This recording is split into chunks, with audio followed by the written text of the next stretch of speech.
মরণে চেহারা মোবারক দেখায় আকা কাছে বসে কালে মাটা পড়িয়ে দিও বলেন কাছে বসে কালে মাটা পড়িয়ে রোজা মোবারকে বারে বারে নিও কদম মোবারকে চুমিতে দিও বলেন কদম মোবারকে চুমিতে দিও আকা রুহটা বের হতে হাসিটা দিও বলেন রুহটা বের হতে হাসিটা দিও তোমার মোবারক হাত আমার কপালে দিও বলেন মরণে মোবারক দেখায় আকা কাছে বসে কালে মাটা পড়িয়ে আবু বকর ওমর উসমান হতে পারি নাই বেলায়েতের সম্রাট যিনি ওই রকম প্রেম নাই বলেন বেলায়েতের সম্রাট যিনি ওই রকম প্রেম নাই হাই হাই গোলামে যারা তাদের সাথে আমায় রাখিও বলেন গোলাম যারা তাদের সাথে ও আকাশ বিদায়ে মোবারক হাতের পানি দিও বলেন মরণে চেহারা মোবারক দেখায় আকা কাছে বসে কালে মাটা পড়িয়ে গোসল দিয়া জানাজা পড়াইতে নিবে অসহায়ের দিকে একটু মায়াই তাকাবে বলেন অসহায়ের দিকে একটু মায়াই তাকাবে আকা কবরে যখন আমায় একা রাখিবে বলেন কবরে যখন আমায় এ তোমার মোবারক কদমে টানিয়া নিও বলেন মরণে চেহারা মোবারক দেখায় আকা কাছে বসে কালে মাটা পড়িয়ে দিও মারহাবা বলবেন না আল্লাহু আকবার জোরে বলি আল্লাহু আকবার আমার নবী ডাকতে করে ভাই জিবরাইল এই চমৎকার সুগরান কোথায় থেকে আসলো আমার নাক মোবারকের মধ্যে লাগছে জিবরাইল আলাইহিস সালাতু ওয়াসসালাম ডাকতে কয় ইয়া রাসূলুল্লাহ ইয়া হাবিবাল্লাহ এটা দুনিয়ার কোন সুগরান না গো নবীজি জান্নাতের মধ্যে একজন আল্লাহর স্পেশাল বান্দিনী তার সন্তানগুলো নিয়ে বসবাস করে আমার আল্লাহ মাঝে মধ্যে ওই জান্নাত থেকে একটু সুঘ্রাণ দুনিয়ার মধ্যে ছেড়ে দে তখন পৃথিবীর পশ্চিম থেকে পূর্ব উত্তর থেকে দক্ষিণ সারা পৃথিবী সুগন্ধিময় হয়ে যা চিৎকার করে বলে সুবহানাল্লাহ জান্নাতের আলোচনা চলতেছে আল্লাহর বান্দিনী কোথায় থাকে বলেন না কোথায় থাকে জান্নাতে ওই জান্নাত থেকে মাঝে মধ্যে একটু স্পেশাল সুঘ্রাণ বের হয় নবী আমার ডাকদা করে ভাই জিবরাইল কোন সে ভাগ্যবান রমণী আমি তার ব্যাপারে তোমার কাছে জানতে চাই জিবরাইল আলাইহিস সালাতু ওয়াসসালাম কয় ইয়া রাসূলুল্লাহ মুসা আলাইহিস সালাতু ওয়াসসালামের সময়ে একজন নিজের খোদা দাবি করেছিল যে সিংহাসনে বসে ডিক্লার দিয়েছিল আনা রব্বুকুমুল আলা আমি সবচেয়ে বড় খোদা বড় করে বলি নাউজুবিল্লাহ নাউজুবিল্লাহ তার নাম কি ফেরাউন জোরে কোন তার নাম কি ফেরাউন ফেরাউন সে ছিল কবরস্থানের নৈশ প্রহরী নাইট গার্ড চুরিদারি কইরা অডাল সম্পদের মালিক হইয়া মিশরের রাজা হইল শেষ পর্যন্ত নিজের সিংহাসনে বসে সবচেয়ে বড় খোদা দাবি করছে চিৎকার করে বলি নাউজুবিল্লাহ ডাক দেয়া বলে ইয়া রাসূলুল্লাহ, ওই ফেরাউন যখন নিজের সবচেয়ে বড় খোদা দাবি করেছিল, ওই ফেরাউনের একটা কন্যা ছিল, ওই কন্যার একটা দাসী মহিলা, ওই দাসী ফেরাউনের কন্যার কাজ করত। দাসী বুঝেননি? আমাদের এখন সময় আমরা কি বলি? কাজের মহিলা বা বুয়া বলি শহরে বন্দরে, ঠিক না? দাসী যদিও ফেরাউনের কন্যার খেদমত করত, চাকরি করত, কিন্তু দাসী ফেরাউনকে খোদা মানত না। দাসী প্রভু হিসেবে স্বীকৃতি দিয়েছে মুসা আলাইহিস সালাতুস সালামের প্রভুকে, অর্থাৎ মুসা নবীর উম্মত ছিল। বড় করে বলি সুবহানাল্লাহ।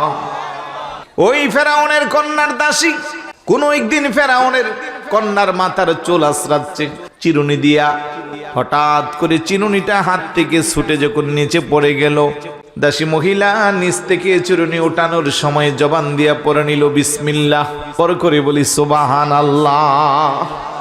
ইমানদার তার প্রত্যেক ভালো কাজের সূচনা করে কি দিয়া? বিসমিল্লাহ দিয়া। এই জোরে কন্যা। হাদিস শরীফের মধ্যে আসছে কুল্লু আমরিন জিবালিন লাম ইউবদা বিসমিল্লাহ ফাহুয়া আবতার ওয়া আকতা। ভালো কাজের সূচনা বিসমিল্লাহ দিয়া যে শুরু করে না, সেই কাজের মধ্যে বরকত আসে না। এই জন্য আমরা যারা ঈমানদার মুসলমান, আমরা সব ভালো কাজের সূচনা করব বিসমিল্লাহ দিয়া। ওই দাসী মহিলার জবান দিয়া কেন বিসমিল্লাহ বের হলো? ফেরাউনের কন্যা খুব ভালো করে তার শাসাইলো, ও দাসী তোর তো বলা ছিল বিইসমি ফিরাউন। নাউজুবিল্লাহ বলবেন না? তুই আমার বাবার নাম নিয়ে আল্লাহর নাম নিছদ। আল্লাহর নাম তো তারাই নিয়ে যারা মুসার খোদারে যারা খোদা মানে, তুই কি আমার বাবারে খোদা মানিস না? দাসী মহিলা ডাক ডাকো, মানুষ হইয়া মানুষরে খোদা মানবো এটা কোনোদিন হইতে পারে? আমি কেন তোমার বাবারে খোদা মানবো? আমার যেমন হাত পা চোখ নাক সবকিছু আছে, তোমার বাবারও সব আছে। তো মানুষ হইয়া মানুষকে কেমনে আবার প্রভু হিসেবে স্বীকৃতি দিব? আমি হতে পারি দাসী, কিন্তু আমার এটা বুঝে আসে। আল্লাহু আকবার বলবেন না? ফেরাউনের কন্যাকে তুই জানোস নি, আমার বাবা যদি সেই খবর জানে তোর অবস্থা কি হবে? কিছুই করার নাই, আমি এগুলাকে ভয় পাই না। আমার রব একজন, তিনি কে? আল্লাহ। জোরে বলেন কে? আল্লাহ। অনেক ভালো করে বুঝাইল, মাঝখানের অনেক কথা রেখে দিলাম, কারণ পরিস্থিতি খুবই ভয়াবহ। কিছুক্ষণ পরে আমার রাইখা সবাই পালাবেন, এত কুয়াশার ভিতরে আমার নিজেরও কষ্ট হচ্ছে, তারপরেও বলতে হবে। ফেরাউন আসলো, কন্যা বলতেছে বাবা। বলে কি? আমার যে দাসী মহিলাটা সে তো তোমারে খোদা মানে না, মুসার খোদারে খোদা মানে। ফেরাউনকে বলিস কি? অল্প বেতনের চাকরানি, সে আমারই খোদা মানে নাই। খবর রাষ্ট্রের মানুষ জানলে আমার অস্তিত্ব নষ্ট হয়ে যাবে। কত দামি দামি শিক্ষিত বড় বড় আমলা কামলারা সবাই আমারে স্বীকৃতি দিচ্ছে। নাউজুবিল্লাহ বলবেন না? আচ্ছা, তার বেতন টেতন মনে পুষে না। কয় টাকা বেতন দিস? 10,000 টাকা দিই। আগামীকাল আসলে বলি যে তোর বেতন 50,000 টাকা। নাউজুবিল্লাহ বলবেন? পরের দিন দাসী আসছে, কয় এই দাসী। বলে কি? বাবার পক্ষ থেকে তোর জন্য শুভ সংবাদ। কি? তোরে বেতন 50,000 টাকা দিতে বলছে, তারপরও তুই আমার বাবারে খোদা মানবি। দাসী কো 50,000 না, 50 কোটি না, দুনিয়ার সব স্বর্ণ অলংকার যদি আমার কাছে দেশ, আমি আমার ঈমান বিক্রি করতে পারবো না। চিৎকার করি বলি সুবহানাল্লাহ। ফেরাউনের কন্যা রাগান্বিত হলো, ডাক দেয়া বলে রে কম দামের বেতনের চাকরানি মহিলা দাসী, তুই কি জানিস আমার বাবা তোর এই কথার প্রতি উত্তরে কি সিদ্ধান্ত নিতে পারে? দাসী বলে কি সিদ্ধান্ত নিবে? না হয় আমাকে দুনিয়া থেকে সরাইয়া দিবে, কিন্তু আমি ঈমানের যে স্বাদ পেয়েছি, আমার ঈমানের স্বাদ দুনিয়ার টাকা পয়সা দিয়া হুমকি দামকি দিয়া কেউ নষ্ট করতে পারবে না। 100 বার যদি আমার আল্লাহ জীবন দান করে, 100 বার যদি আমি জীবন ব্যয় করি, তাও আমি আমার ঈমান নষ্ট করতে পারবো না। চিৎকার করে বলি সুবহানাল্লাহ। ফেরাউনের কন্যা অবাক, এত ক্ষমতাধর আমার বাবা, রাষ্ট্রের বড় বড় আমলা কামলা শিক্ষিত মানুষরা আমার বাবারে খোদা মানে, অল্প বেতনের চাকরানি হইয়া বাবারে খোদা মানে না। ফেরাউন রাতের বেলা আসলো, ডাক দিয়ে বলে বাবা দাসী বড় কঠোর, কোনোভাবেই তাকে সে কথা থেকে দূরে সরানো যাচ্ছে না। ফেরাউন বলে আগামীকাল আসলে আমার সাথে সাক্ষাৎ করাইস। নির্দিষ্ট সময়ে দাসী আসলো। ফেরাউন নিজে প্রস্তাব দিল, দাসী তোর যদি বেতনে না পুষে আরো বাড়াইয়া দিব, কিন্তু তুই আমার মান সম্মান নষ্ট করিস না। দাসী বলে আমি চাকরি ছাড়তে পারবো, আমি আমার ঈমান দিতে পারবো না। সুবহানাল্লাহ। তুই আমার সাথে তর্ক দর্শিস, তুই জানিস তোর কি হবে? আপনার যেহেতু ক্ষমতা পাওয়ার আছে, আপনি যা ইচ্ছা করতে পারবেন, আমি আমার ঈমান দিতে পারবো না। ডাক দেখো তোরে 3 দিনের সময় দিলাম, 3 দিনের মধ্যে যদি আমি ফেরাউনকে প্রভু হিসেবে স্বীকৃতি না দেশ, অবস্থা তোর বড় ভয়ঙ্কর হবে। 3 দিন পার হয়ে গেল, কোনো পরিবর্তন নাই। ফেরাউন জল্লাদকে ডাক দিয়া, রাষ্ট্রের দায়িত্বশীলদেরকে ডাক দিয়া বলল, সারা রাষ্ট্রে অ্যানাউন্স করে দাও, ঘোষণা দিয়ে দাও, ফেরাউনকে খোদা না মানলে তার কি শাস্তি যদি কেউ দেখতে চায়, নির্দিষ্ট সময়ে যেন অমুক দিন অমুকটা বাজে অমুক মাঠে চলে আসে। নাউজুবিল্লাহ বলবেন না? কারণ ফেরাউনের থিওরি হলো কম দামের বেতনের চাকরি, এটারে মারলেই কি হবে, কিন্তু এটারে মারলে এটার থেকে শিক্ষা নিয়ে আরো হাজার হাজার মানুষ আমাকে খোদা মানবে। নাউজুবিল্লাহ। যেই কথা সেই কাজ। বিশাল বড় উন্মুক্ত ময়দান, সাজানো হইল, হাজার হাজার মানুষ উপস্থিত। বিশাল বড় একটা স্টেজ সাজাইয়া ফেরাউন সিংহাসনে বসল। জল্লাদকে ডাকতে বলল, জল্লাদরা কোথায়? প্রস্তুত বলে হা। বিশাল বড় একটা পাত্রের মধ্যেও পর্যাপ্ত পরিমাণের তৈল নাও, নিচে দিয়া ভালো করে আগুন দিয়া তৈলটাকে ফুটাও। হাজার হাজার মানুষ তাকে আছে, কি শাস্তি হবে? ফেরাউন প্রথমবারের মতো দাসীরে ডাকদা বলল, এখনো শেষ সময়, কি সিদ্ধান্ত নিলা? দাসী বলে, ইমানদারের সিদ্ধান্ত একটা। বড় করে বলি সুবহানাল্লাহ। ফেরাউন বলল, বুঝতে পারছি, সোজা আঙ্গুলে ঘি উঠবে না। জল্লাদ নিয়ে দায়িত্বশীলদেরকে নিয়ে পরামর্শ করলো। সবাই বলল, জাহাপনা, তার যেহেতু 7টা সন্তান। কয়টা? তাফসীরে আসছে ওই দাসী মহিলার সন্তান 7টা। 1 নাম্বার সন্তানটারে আগে হাত পা গুলো রশি দিয়া বাঁধেন, কারণ মার সামনে যদি সন্তানকে উত্তপ্ত তৈলে ছাড়া হয়, পৃথিবীর কোনো মা সেই দুঃখ সহ্য করতে পারবে না। যেই কথা সেই কাজ। হাত পার মধ্যে ভালো করে রশি দিয়া বাঁধল, উত্তপ্ত তৈলের মধ্যে ছেড়ে দে। মহিলার কোনো অনুভূতি নাই। ডাক দিয়া, কুতি কেমন মা, যেই সন্তান তোর পেটে নিলি, কুলে পিঠে কইরা মানুষ করলি, বড় করলি, সেই সন্তানকে এখন আমরা তৈলের মধ্যে, উত্তপ্ত তৈলে ছেড়ে দিব? তোর কি দয়া লাগে না? তোর কি মায়া লাগে না? এখনো সময় আছে, সন্তান বাঁচাইবি না আমারে খোদা মানবি? মহিলা কই, এরকম 1টা না 2টা না, 700 সন্তান যদি কোরবানি দিতে হয়, আমি আমার ঈমান দিতে পারবো না। চিৎকার করে বলি সুবহানাল্লাহ। ফেরাউনকে এটা তো মারাত্মক, কোনোভাবেই তারে দুর্বল করা যায় না। শর্ট করে দিচ্ছি, 2 নাম্বার সন্তানকে আগুনে দিল, 3 নাম্বার, 4 নাম্বার, 5 নাম্বার, 6 নাম্বার, বাকি আছে কয়টা? 6টা সন্তানকে আগুনে দিল, বাকি আছে একটা। এটা একেবারে ছোট দুধের বাচ্চা, কোলের বাচ্চা। এই বাচ্চাটারে যখনই হাত দিয়া টান দিল, দাসী মহিলার কেমন যেন অনুভূতির মধ্যে একটু আঘাত আসলো। ডাক দিয়া কো, আল্লাহ, 6টা সন্তানকে ঈমান রক্ষার জন্য তোমার পথে কোরবানি দিয়ে দিলাম। আমার তেমন কোনো পরিবর্তন আসে নাই, অনুভূতি খারাপ লাগে নাই। আমার দুধের বাচ্চাটারে যখন দলল, কেন যেন গো আমার কাছে একটু খারাপ লাগতেছে। আল্লাহ, তুমি আমার ঈমানের উপর ইস্তেকামাত থাকার ক্ষমতা দাও। তাফসীরের মধ্যে ইমাম বাগাবী বলে, তাকাল্লামা ফিল মাহাদি আরবাআতা তিফলিন, পৃথিবীর মধ্যে মায়ের কোলে দুধের বাচ্চা কথা বলেছে 4 জন।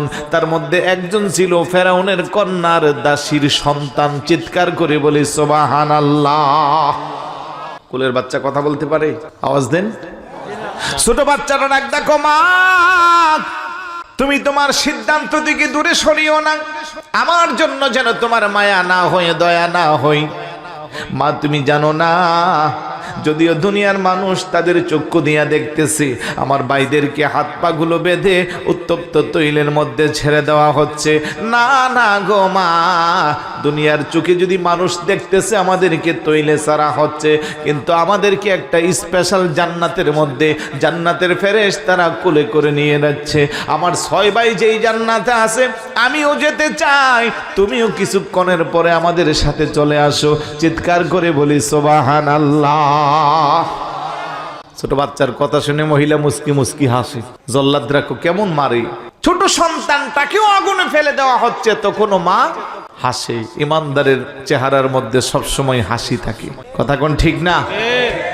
ইমানদার যখন শেষ নিঃশ্বাস ত্যাগ করে, দেখবেন চামড়াটা কালো, আশিকে রাসূল চেহারাটা হয়ে যায় নুরানি।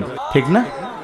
মৃত্যুর পরে বহু আশিকে রাসূল ইমানদার চেহারা দেখলে মানুষ বলে, কিরে, মনে হয় যেন উনি ঘুমায়া হাসতেছে। কারণ কি জানেন, তারা ওই সময় আমার নবীজির নুরানি চেহারা মুবারক দেখে দেখে তাদের শেষ নিঃশ্বাস ত্যাগ হয়। জোরে কন্যা সুবহানাল্লাহ। আমার বায়রা বাবারা, ওই 7 নাম্বার বাচ্চাটারে হাত পা গুলো রশি দিয়া বাইদা উত্তপ্ত তৈলের মধ্যে ছেড়ে দিল। মা পাশে দাঁড়াইয়া দাঁড়াইয়া মুস্কি হাসি দিল। শেষ পর্যন্ত ফেরাউন বলল, রে দাসী, কেমন মহিলা রে তুই, কেমন মা, তোর 7টা সন্তানকে তৈলে দেওয়া হলো, তোর মধ্যে কোনো অনুভূতির আঘাত আসে না? মহিলা বলে, 7টা না, 700 সন্তানও যদি আমি আল্লাহর পথে কোরবান দেই, আমি আমার ঈমান দিতে পারবো না। শেষ পর্যন্ত মহিলার হাত পাগুলো রশি দিয়া বেঁধে উত্তপ্ত তৈলের মধ্যে ছেড়ে দিল। ইন্না লিল্লাহি ওয়া ইন্না ইলাইহি রাজিউন। জিবরাইল আমিন ডাক দেখো, ইয়া রাসূলুল্লাহ, ওই 7টা জান্নাত নিয়া ওই মহিলা যেই জান্নাতের মধ্যে বসবাস করে, ওই জান্নাত থেকে মাঝে মধ্যে আমার আল্লাহ একটু সুঘ্রাণ ছেড়ে দে, আর তখন তামাম পৃথিবীর মধ্যে সেই সুঘ্রাণটা সুশোভিত হয়ে যা। বড় করে বলি সুবহানাল্লাহ, সুবহানাল্লাহ না? তাহলে ঈমানের উপর অটল থাকলে লাভ না লস? ঈমানের উপরে অটল থাকলে জান্নাতে যাওয়ার সুযোগ আছে না নাই? জোরে বলুন, আছে না নাই? তাহলে আমরা সেই ঈমানের উপরে থাকা দরকার আছে নি? কারো হুমকি দামকি কথা, কারো জনবলের কাছে, কারো টাকার কাছে, কারো চায়ের কাছে, কারো হুমকির কাছে, কারো দমকির কাছে ঈমান বিক্রি করা যাবে? তাহলেই জান্নাত পাওয়া যাবে। জান্নাত আর কি ভাই, আপনারা তো লন্ডনী মানুষ, মাঝে মধ্যে আপনাদের এলাকায় দেখবেন এক এক বিল্ডিং দেখলে মানুষ তাকাইয়া থাকে না? বিকালবেলা যুবকরা লাইন ধরে আসে সেলফি উঠানোর জন্য। আপনাদের তো সিলেটে আবার এখন একটা ব্রিজের নামই হয়ে গেছে সেলফি ব্রিজ। হ্যাঁ, ওটার নাম কি? Selfie bridge. অর্থাৎ বিকালবেলা মানুষ লাইন ধরে, রাতের বেলা মানুষ লাইন ধরে যায় সেলফি ব্রিজে কি করে? সেলফি উঠায়। মাঝে মধ্যে এমন কিছু বাড়ি আছে মানুষ তাকায়া চিন্তা করে, আহারে, দুনিয়ার বাড়ি যদি এমন হয়, না জানে জান্নাতের বাড়িটা আল্লাহ কত সুন্দর করে বানাবে। সুবহানাল্লাহ বলবেন না? ইমানদারের জন্য ভাই, আপনার এলাকায় যতই দামি বাড়ি হোক, ইট লাগানো হয় বালি আর সিমেন্ট দিয়া। হাদিস শরীফে আসছে, জান্নাতে একটা ইট হবে স্বর্ণের, একটা হবে রূপার, আরেকটা হবে ইয়াকুত পাথরের, আরেকটা হবে জমরুদের। একটা ইটের সাথে আরেকটা ইট লাগবে মেশকো আম্বর দিয়া। আরেকটু আস্তে কর না, সুবহানাল্লাহ। গলার ধরে গেছে বাবা, আপনি সুবহানাল্লাহ কইতে কইতে গলার ধরছে, তাহলে আমার কি অবস্থা হইব? বাবাজি, একটু আমার জন্য দোয়া করবেন যেন গলাটা ঠিক থাকে, কারণ প্রত্যেক দিন 2টা-3টা করে শিডিউল, যদি গলা কিছু হয়ে যায় তাহলে সব শেষ। তবে আমি এই সিজনে আমি কোনো ঠান্ডা পানি খাই না, আমার ফ্লাক্সে গরম পানি আছে, গরম পানি আমি মিক্স করে করে খাই সারাক্ষণ 24 ঘন্টা। আর একটু আমার নাকি দিয়া মনে হয় না লাগতে পারে, আমি সেইবে থাকি। কিন্তু আজকে আলহামদুলিল্লাহ 1 ঘন্টা যাবত শুধু খাইতে আছি। বাকিটা আপনাদের দোয়ার উপরে নির্ভর করবে, আল্লাহ যেন সুস্থ রাখে। কোন আমিন? আরেকটু জোরে কোন আমিন?